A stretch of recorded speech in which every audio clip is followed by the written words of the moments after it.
हम लोग आज से नया चैप्टर शुरू करेंगे फिजिक्स का, वर्क, एनर्जी एंड पावर, जो काफी इंपॉर्टेंट चैप्टर है। इसके बाद हम लोग एक लास्ट चैप्टर साउंड बच जाएगा, फिजिक्स खत्म हो जाएगा इस तरह से, है ना। तो वर्क, एनर्जी और पावर को इनिशिएट कर रहे हैं अभी हम लोग। ध्यान पूर्वक सभी समझोगे। पहले वर्क एक्चुअल में होता क्या है, हम लोग समझते हैं क्या। हम लोग अभी तक जो पढ़े हैं वो वर्क भी दो टाइप का होता है। एक होता है रियल वर्क, एक होता है वर्चुअल वर्क। हम लोग पढ़ते हैं वर्चुअल स्टडी भी होता है, जिसको आप लोग कहते हैं ऑनलाइन। एक ऑफलाइन होता है जो होता है रियल। तो एक रियल वर्क होता है और एक होता है वो वर्चुअल वर्क। वर्चुअल वर्क मतलब सुनो क्या हुआ। फिजिक्स की भाषा में अगर आपने एक दीवार को बहुत पुश किया, मतलब कि सुबह से पुश कर रहे हैं 10 आदमी मिलकर के, दीवार पुश नहीं हो रहा है, ठीक है। तुमको तो पसीना पसीना हो गए, लेकिन फिर भी फिजिक्स के माध्यम से कोई व्यक्ति आपसे पूछेगा बताओ तुम कितना वर्क किए हो, तो कहोगे 0। क्या कहोगे? 0, ठीक है। वहां तुम कुछ भी वर्क नहीं किए, उसके अकॉर्डिंग तुमने कोई वर्क नहीं किया, ठीक है, फिजिक्स की भाषा में। लेकिन अगर आपसे हम ऐसे ही पूछे वर्क किया, हाँ वर्क किए। ऐसे तो आप लोग पढ़ने को वर्क करते हैं, खेलना भी वर्क करते हैं, ठीक है, कुछ काम कर रहे हैं, नहीं पढ़ रहे हैं, ऐसी किताब देख रहे हैं, दिमाग कहीं और है तो भी करते हैं, वर्क कर रहे हैं, है कि नहीं? इसको वर्क ही बोलते हैं ना, सब वर्क है। लेकिन फिजिक्स की भाषा में वर्क का मतलब क्या होता है, हम उस पर अभी काम शुरू करेंगे। वर्क एक्चुअल में क्या होता है। फिजिक्स कहता है कि work is said to be done. Work तभी होगा जब डिस्प्लेसमेंट होगा किसी बॉडी का किसी एक पॉइंट से दूसरे पॉइंट तक, ठीक है। वर्क कब होगा? वर्क तभी होगा जब डिस्प्लेसमेंट होगा किसी एक बॉडी का किसी एक पॉइंट से दूसरे पॉइंट तक। इसे मान लिया जाए कि ये एक सरफेस, बिल्कुल ध्यान समझोगे, बिल्कुल अच्छे सिखा रहे हैं आपको। ये एक सरफेस बाबू, ठीक है। इस सरफेस पर एक बॉडी हम रखे हुए हैं। This is a body with mass m। ये बॉडी है जिसका मास m है। बॉडी इसका मास m। तुमने इस बॉडी को एक रस्सी से बांध लिया। आप देखते हो बहुत सारे टॉय होते, खिलौने होते हैं, उसको रस्सी से बांधता है पहले, और उसके बाद खींचता है तो गाड़ी आगे बढ़ती है ना। मान लो कि ये इस जगह से एक रॉप से हमने बांध लिया और रस्सी को यहाँ से हम लोग खींच रहे हैं। तो बोलो ये हमने इस जगह पर क्या लगाया? फोर्स लगाया। फोर्स का डायरेक्शन ये है ना, फोर्स का डायरेक्शन ये है ना। बट फोर्स लगाने के बाद ये ब्लॉक जो है आगे बढ़ती फिर भी, और आगे बढ़ने के बाद ब्लॉक कुछ देर बाद देखोगे ब्लॉक यहाँ पहुंच जाता है, पहुंचता है ब्लॉक यहाँ पर। तो ब्लॉक जो यहाँ से यहाँ पहुंच गया, एम मास एफ फोर्स में लगाए, ब्लॉक मूव करते करते यहाँ पहुंच गया। तो यहां से लेकर यहां तक जो है उसको डिस्प्लेसमेंट करते दिखाते हैं S. This is called displacement and which is denoted by S, ठीक है। And F is the amount of force exerted by a body. जो फोर्स तुमने इस रस्सी के थ्रू लगाया वो फोर्स। आपने फोर्स लगाया ऐसे बट बॉडी मूव किया ऐसे ना, लगाए फोर्स ऐसे बट बॉडी मूव किया ऐसे। तो फोर्स और डिस्प्लेसमेंट के बीच जो एंगल बन रहा है, इस एंगल को फिजिक्स में थीटा कहते हैं। Theta is the angle between force and displacement. Angle है ये।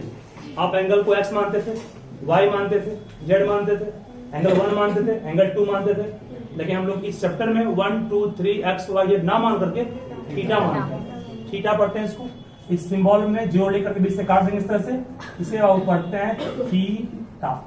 ये क्या है? It is an angle. ये एंगल है जिसको डिग्री में मापते हैं। मापते किसमें? डिग्री में। 30 डिग्री, 60 डिग्री, कुछ भी। तो थीटा क्या है? कुछ भी। थीटा का मान कुछ भी, 0। थीटा का मान कहां से कहां तक होगा सिखाएंगे अभी, वेट कीजिए। थीटा का एक उसका रेंज होता है, देखिए।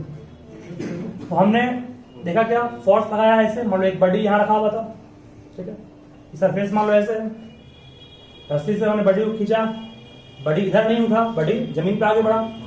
बॉडी हम लोग के रस्सी के तरह ऊपर नहीं आया, बॉडी जमीन पर ही खिंचा रहा है, ठीक है। बॉडी जमीन पर ही चल रहा है अभी भी, ठीक है।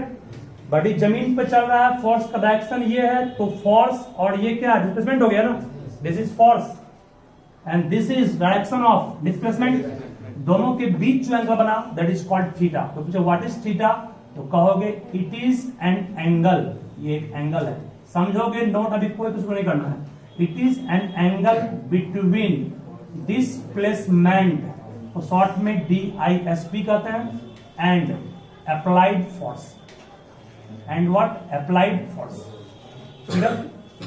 ये हो गया डिस्प्लेसमेंट और फोर्स के बीच बनने वाले एंगल को हम थीटा कहे। S इसकी लंबाई डिस्प्लेसमेंट, बट यहां से हम मूव किया ना, ये S हो गया, फोर्स लगाया F फोर्स हो गया। फोर्स को दिखाते हैं किस सिंबल से, F, डिस्प्लेसमेंट को S से। ये वेक्टर है, एरो होगा, वेक्टर ये भी है ना, arrow indicate that they are vector, ठीक है। तो according to this chapter work is defined as, देखो वर्क इज डिफाइंड एज, इसको हम 3 से 4 तरह से डिफाइन करेंगे। सबसे फर्स्ट डिफाइन लिखा रहे हैं, work is defined as the dot product, कहोगे सर ये डॉट प्रोडक्ट क्या होता है, dot product of two vectors, दो वेक्टर्स हमारे पास है, कौन कौन, फोर्स है एक और दूसरा कौन है, डिस्प्लेसमेंट। कहोगे सर ये डॉट और प्रोडक्ट का मतलब क्या है, ध्यान से सुनिएगा। डॉट प्रोडक्ट, क्रॉस प्रोडक्ट और ऑर्डिनरी प्रोडक्ट, 3 टाइप का होता है प्रोडक्ट जिसको आपको पढ़ना हायर क्लास में, ठीक है। लेकिन फिर भी आपको क्लास 9th में आपको डॉट पढ़ाना पड़ेगा, क्योंकि इस वर्ड का यूज बुक में, बहुत बुक में करता है, आपके साथ ऐसा नहीं किया होगा, लेकिन जो अच्छा बुक होता है, हाई लेवल बुक होता है, उसमें डॉट प्रोडक्ट यूज करता है। डॉट होता है क्या, देखिए प्रोडक्ट जो होते हैं, फिर समझोगे बोलोगे कोई भी, प्रोडक्ट को 3 टाइप से बांट दिया गया, एक्स्ट्रा है आपके बुक में दिया हुआ नहीं है।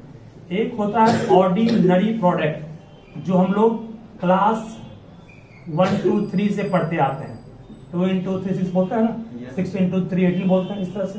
दूसरा होता है वो डॉट प्रोडक्ट, डॉट प्रोडक्ट, और तीसरा होता है एक क्रॉस प्रोडक्ट। इस प्रोडक्ट को 3 भागों में बांटा गया, ऑर्डिनरी प्रोडक्ट जो हम लोग बचपन से पढ़ते आ रहे हैं, डॉट और क्रॉस ये दोनों पढ़ना है 11th क्लास में, जो आगे तक जाएगा। फिर डॉट प्रोडक्ट को कई बार हम लोग स्पेशल नाम से जानते हैं, उसे कहते हैं स्केलर प्रोडक्ट, इसे कहते हैं कि हम लोग स्केलर प्रोडक्ट, और क्रॉस प्रोडक्ट को कहते हैं वो वेक्टर प्रोडक्ट, इसे वेक्टर प्रोडक्ट के नाम से भी जाना जाता है, ठीक है।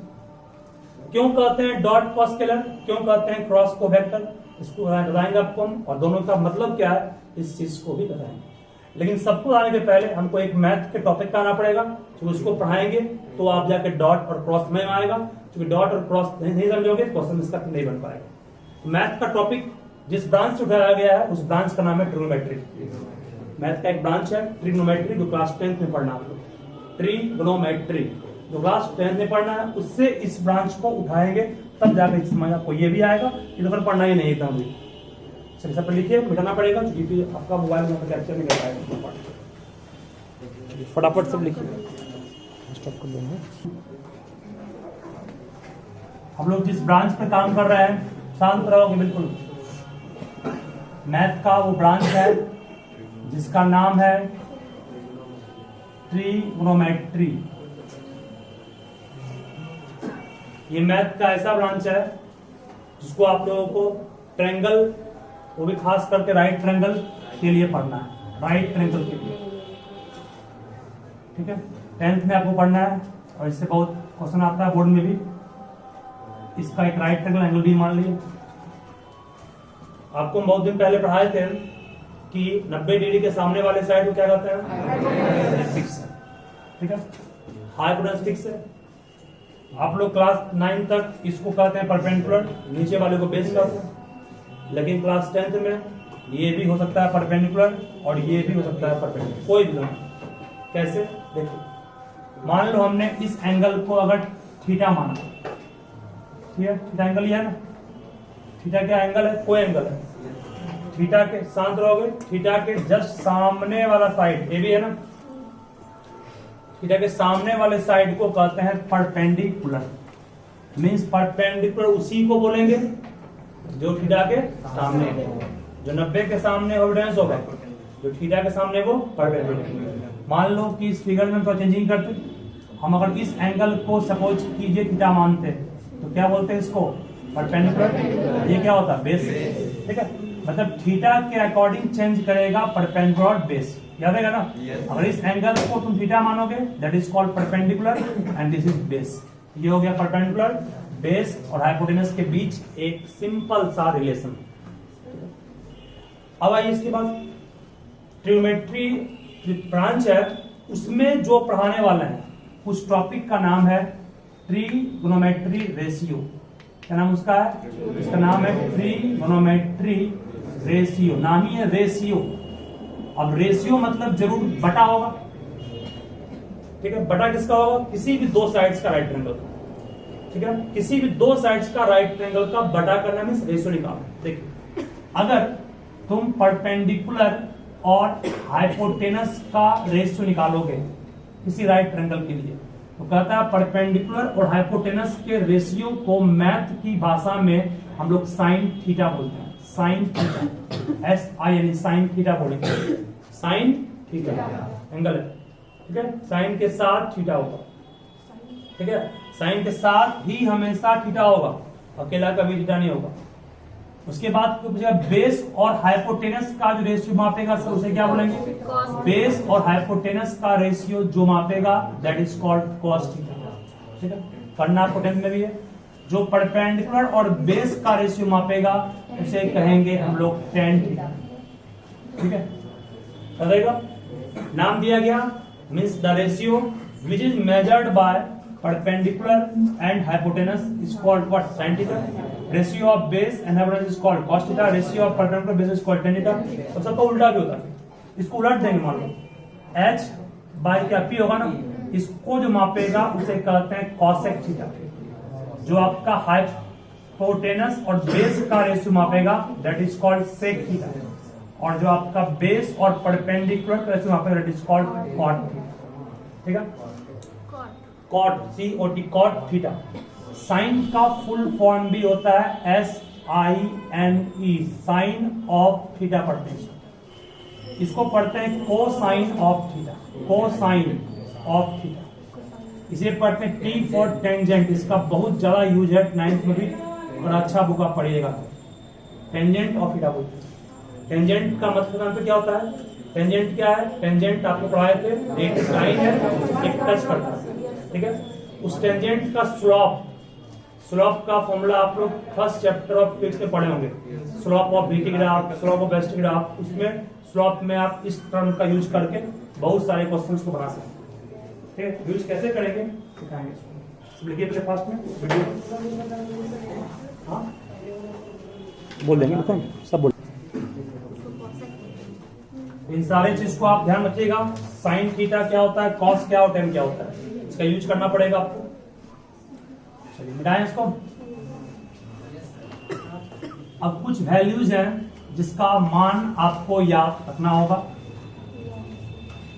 ऐसे आप लोग को याद नहीं करने की जरूरत है, क्योंकि इसका मान जो है वो आपके क्वेश्चन में गिवन रहेगा।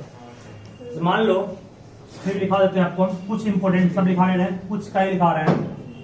इसे मान लो बाबू, बात नहीं लिखोगी, एक साइन का लिखा रहे हैं, एक कॉस, यही दोनों से आपसे क्वेश्चन आ सकता है। एक साइन थीटा, एक कॉस थीटा, और यहां पर इस कॉलम में थीटा का मान लेंगे, ठीक है। थीटा का मान अगर दिया हुआ है 0 डिग्री, थीटा का मान ले रहे हैं नीचे में, तो साइन 0 का मान 0 होता है। साइन 0 डिग्री का मान 0 होगा। थीटा का मान अगर तुम लोगे 30 डिग्री, साइन 30 डिग्री का मान 1/2 होता है, ठीक है। थीटा का मान अगर 45 डिग्री लोगे, 45 डिग्री, तो साइन 45 का मान 1/√2 ध्यान रखिएगा। थीटा का मान अगर 60 डिग्री लोगे, तो साइन 60 का मान भी याद रखोगे, √3/2 होगा। थीटा का मान 90 लोगे, साइन 90 का मान याद रखोगे 1 होगा। और एक इंपॉर्टेंट और है जिसका यूज हम लोग करेंगे इस चैप्टर में, थीटा का मान 180 लोगे, तो cos 180 डिग्री का मान -1 होगा। साइन 180 का मान 0 होगा। कितना होगा, ठीक है, याद रहेगा ना। sin 180 कितना होगा, 0 होगा। बहुत आगे sin 180 के बाद 360 डिग्री भी होगा, 450 डिग्री भी होगा, 1000 डिग्री भी होगा, 1,00,000 डिग्री भी होगा, 1 करोड़ डिग्री भी होगा। डिग्री का अंत नहीं, ठीक है। तुम लोग भले पढ़ते हो क्लास 10 तक सिर्फ 90 डिग्री पढ़ते हो, या बहुत करोगे तो ऐसे पढ़ोगे, है ना, लेकिन उसका अंत नहीं है, क्योंकि एंगल जो है मैथ में होता है सर्कुलर एंगल। देखो यहाँ अपना सेंटर था, ये यहां से यहां घुमा 90 हुआ, 180, 270, 360, फिर 90 जुड़ गया, 360 में 90 जुड़ा ना 450, फिर 90 जुड़ेंगे, फिर 90, फिर 90, फिर 90, फिर 90। ये घटना चलते रहेगी जब तक सन चलता रहेगा, ठीक है। इसीलिए एंगल का अंत नहीं है, इसको ध्यान रखिए। क्यों अंत नहीं है, because of circular angle. cos 0 का मान 1, अब मैं इतना लिखा हूं बता। cos 30 का मान √3/2, ध्यान रहेगा ना। cos 45 1/√2, cos 60 1/2, cos 90 0, cos 180 not की जस्ट, ठीक है। अब कहो ये आया कहां से, सुनिए, चलिए आपकी इच्छा है तुम लोग कहां से आए, तुम लोग बहुत इच्छुक है समझने के लिए। देखिए सबके पास कंपास बॉक्स होता है, कंपास बॉक्स से स्केल का यूज करके तुमने मान लो 45 डिग्री बनाया, ठीक है, 45 डिग्री बनाया, ये स्केल रखे, प्रकार का यूज करके 45 यहां बना लिए, बना लिए। सबसे पहला काम ये कर, उसके बाद इस ऑब्लिक लाइन से, जो लाइन तिरछा है उसे कहते हैं ऑब्लिक लाइन, ऑब्लिक लाइन से कहीं पर से भी गिरा दो परपेंडिकुलर, कहीं पर से भी, यहां से ये भी सही, ये भी सही, कहीं से, ठीक है, एनी पॉइंट से आपको गिराना, इस पर परपेंडिकुलर गिरा दीजिए। मान लो हम यहीं से गिरा दिए, ठीक है, कहीं से भी, यहां से सही, कहीं से भी, एनी वे, जहां से नाम ए मान लिए, जिस लाइन पर गिरा है वो पॉइंट सी है, 90 गिराना है, नाम ए परपेंडिकुलर गिरा दिए। उसके बाद हमको निकालना है sin 45 का, क्या हो sin 45 क्या पढ़ा है आपको, ये तो sin 45 पढ़ा है परपेंडिकुलर बाय हाइपोटेनस, सही है ना। 45 के लिए परपेंडिकुलर ये हो गया ना, और हाइपोटेनस ये लिखा है ना P/H, लिखा दिए। स्केल सबके पास होगा, ये स्केल रखिएगा और मापिएगा AC, स्केल रख के मापेंगे AC, ठीक है। AC का मान सपोज करो बाबू तुम लोग सॉल्व करने पाया 2.818, सपोज कीजिए कितना आया 2.188, मान लीजिए। सिखाने के बोल रहे हैं आपको, इसके अलावा कुछ भी आ सकता है, 2.818 है, कुछ आ सकता है, ठीक है। उसके बाद मापे फिर AB को, स्पष्ट AB तो AC से बड़ा होगा, बड़ा नहीं होगा, AB बड़ा होगा इससे। इसको मापे तो आपका क्या आया आपका 8, या ऐसे करते हैं फर्स्ट पार्ट सिंपल करके, इसको मापे तो मान लो 1.414 आया, इसको मापे तो मान लो आया आपका 2.828, ठीक आ गया, माप लिए इतना आ गया। अब दोनों को काटिए तो पॉइंट हटेगा,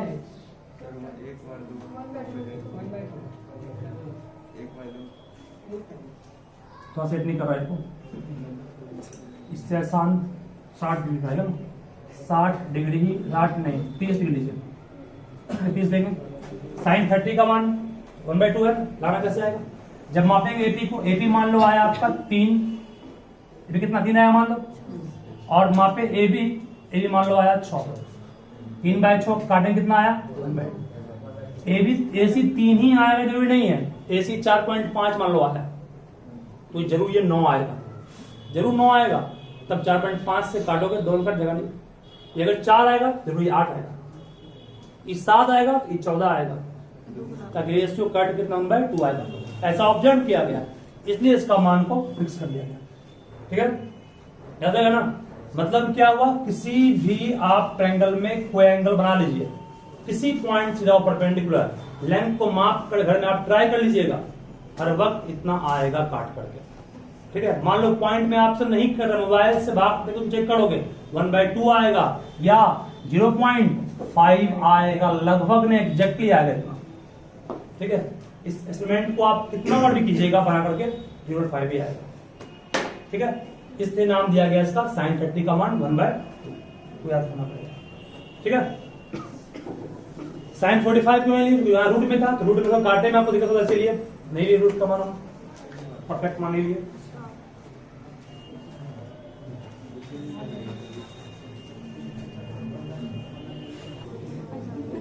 बात नहीं, 10 डिग्री का भी होता है, 20 का भी होता है, 15 का भी होता है, -1 का भी होता है, -2 डिग्री का भी होता है, हर एक डिग्री एंगल को मान होता है। लेकिन आपको जो पढ़ना है क्लास 12 तक वो बता दिया गया।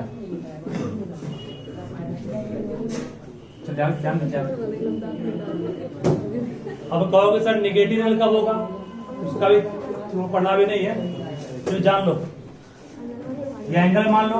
अगर तुम सुनोगे बात नहीं, हेलो बात नहीं, इस एंगल को मान लो तुम माप रहे हो सी से इस जगह से यहां के ऊपर गए, एंगल हमने मापा है एंटी क्लॉकवाइज ना, इसको एंटी क्लॉकवाइज कहेंगे। घड़ी के विपरीत चल रहे हैं ना, घड़ी चलती है ऐसे, हम चल रहे हैं उल्टा है इसका, इसको एंटी क्लॉकवाइज करते। जब एंटी क्लॉकवाइज डायरेक्शन में कोई एंगल को मापते हैं तो उसे लेते हैं पॉजिटिव एंगल प्लस थीटा। ठीक है, कुछ नहीं प्लस आ गया। और मान लो कि हमने एंगल को मापा ऐसे इधर तक, इस टाइप से, तो ये हो गया क्लॉकवाइज ना, मींस घड़ी की दिशा में हो गया, तो उसे कहते हैं निगेटिव ऑफ थीटा। ठीक है, मतलब अगर ये मान लो 30 डिग्री प्लस में है तो इसको -30 डिग्री कहेंगे। थीटा का मान निगेटिव भी होता है, पॉजिटिव भी होता है, बटा में भी होता है, पॉइंट में भी होता है। ठीक है, हर तरह से पॉसिबल है। ठीक है, और थीटा का मान फिक्स नहीं है, कहां तक होगा वो आगे। ठीक है, चलिए अब आते हैं हम लोग प्रोडक्ट पर, मेनली जो आप लोग का टॉपिक बना हुआ पहले से। जो भी संदेह है बिल्कुल बोलोगे आप, ठीक है, चुपचाप आपस में गुम कर रहे हो, यहाँ रख दोगे बात, समय अपने आ जाएगा आप लोग। चलिए देखिए, डॉट प्रोडक्ट को सिखाने से पहले हम आते हैं ऑर्डिनरी प्रोडक्ट पर। देखो ध्यान समझो, बहुत आसान है, समझ जाओ। दुनिया में कोई भी 2 नंबर है, 2 गुना 3 6 बोलते हैं इसको ना, 7 गुना -2 -14 कहेंगे। इस तरह से गुना आराम से हम लोग करते आ रहे थे। इस टाइप के प्रोडक्ट को कहते हैं ऑर्डिनरी प्रोडक्ट, जो पढ़ते आ रहे हैं बचपन से। 9th में आने के बाद इसका नाम सुने डॉट प्रोडक्ट, जिसको कहा गया है स्केलर प्रोडक्ट। ये तभी एप्लीकेबल होगा, ध्यान देना, ये एप्लीकेबल सबके लिए है। It is applicable, applicable means मान्य होता है। It is applicable if and only if, को शॉर्ट में IFF करते हैं, इफ एंड ओनली इफ, तब और सिर्फ तभी। मैथ में इसका यूज करते हैं, ये इस तरीके से हम लोग यूज करेंगे इंग्लिश में या साइंस में। मैथ में इसका सिंबल ये होता है, इफ एंड ओनली इफ बोलते हैं इसको। It is applicable if and only if का सिंबल ये है, ये लिखो तो भी सही, ये लिखो तो भी सही। अब बहुत ज्यादा सिहाई आपके पास है तो IF इफ एंड फिर ओनली इफ लिखो, वो भी सही। ठीक है, टाइम भी है। It is applicable if and only if the quantity या बोथ क्वांटिटी आर वेक्टर। दोनों क्वांटिटी अगर वेक्टर होगा तभी ये गुना तुम कर सकते हो, अदरवाइज नहीं कर सकते। ठीक है, कोई पूछेगा आपसे, सुनो, कोई पूछेगा आपसे मास डॉट डॉट बोल रहे हैं, मास डॉट फोर्स, क्या वो व्यक्ति सही बोल रहा है? बिल्कुल गलत बोल रहा है। पढ़े मास होता है स्केलर क्वांटिटी, पढ़े है ना। तो स्केलर क्वांटिटी का कभी वेक्टर क्वांटिटी के साथ डॉट होता ही नहीं है। डॉट जब भी होगा दोनों वेक्टर चाहिए। ठीक है, कोई कहेगा आपसे फोर्स डॉट मोमेंटम, सही है ये? फोर्स वेक्टर पढ़े हैं, मोमेंटम भी वेक्टर है, सही है ये? उसी क्वांटिटी का तुम डॉट निकाल पाओगे या क्रॉस निकाल पाओगे, दोनों में बोल रहे हैं, क्रॉस में भी, जिसमें दोनों क्या हो वेक्टर। कोई कहेगा 5 डॉट फोर्स, सही है ये? गलत। कुछ भी मतलब कि जहां डॉट होगा वहां दोनों को वेक्टर होना जरूरी है। वही लिखा है, it is applicable if and only both quantity are what vector. अब मान लीजिए हम डॉट का बना रहे, जनरल फॉर्मूला है, ये जनरल फॉर्मूला है जिसका यूज आपको आगे हर तरह से करना पड़ेगा। जनरल फॉर्मूला मत जो सब जगह काम करेगा। मान लीजिए अगर हम लोग मान रहे हैं let vector A and vector B are two vectors, ये मान लो दोनों दो वेक्टर है, वेक्टर ए मान लो ये बाबू और वेक्टर बी मान लो ये है, दोनों के बीच का एंगल क्या थीटा है, प्लस में। तो ए वेक्टर और बी दोनों वेक्टर है ना, दोनों के बीच ये डॉट डिफाइंड है कि नहीं है, डिफाइंड है, तो दोनों वेक्टर इस क्लास है। ए डॉट बी का फॉर्मूला होगा, ये सिंबल है इस तरह से। कौन सा, इसका मीनिंग क्या है, इसका मीनिंग होता है बाबू मैग्नीट्यूड ऑफ ए। क्या बोलते हैं इसको, मैग्नीट्यूड ऑफ ए। मतलब क्या हो, ए की लंबाई कितनी है, इसकी लंबाई माप लगे ना, इसकी लंबाई कितनी, इसको मैग्नीट्यूड ऑफ ए कहेंगे। फिर into magnitude of B, B की लंबाई कितनी है माप लेंगे उसको भी।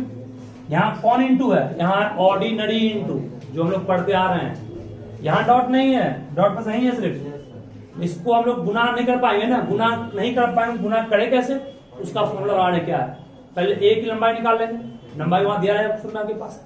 मान लो क्वेश्चन में लिखा हुआ है फोर्स दिया हुआ है, सपोज करो 5 न्यूटन ईस्ट लिखा हुआ है, ठीक है।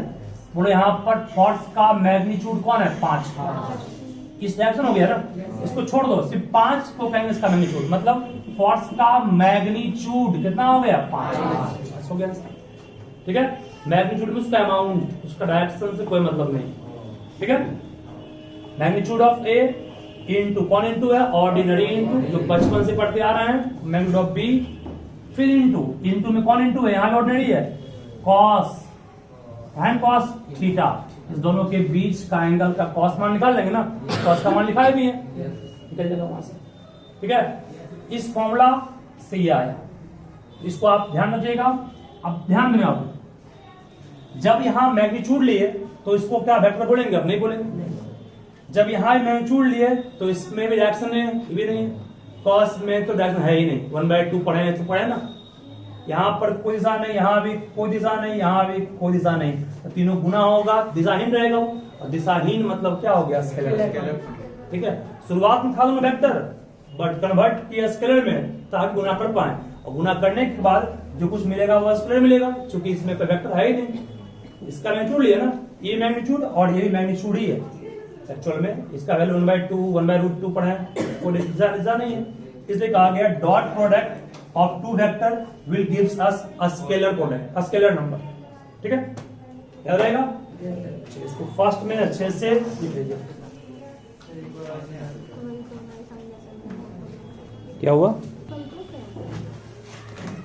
अब एग्जांपल देंगे तो मैं आपको आया, देखिए दो वेक्टर आपके पास दिया गया है, सपोज कीजिए दो वेक्टर यहां पर दिया हुआ है, मान लिया जाए, सपोज करो, मान लो हमने यहां फोर्स लिया, ध्यान देना, फर्स्ट लिया सपोज करो 10 न्यूटन साउथ, ठीक है, बी मीन साउथ की ओर 10 न्यूटन मान लो, ईस्ट मान लो इसको, 10 न्यूटन फोर्स कहां लगा, ईस्ट की ओर, पढ़े हो सिस्टम में ना, इसको ईस्ट बोलते हैं, इसको वेस्ट, इसको नॉर्थ, इसको साउथ, ठीक है।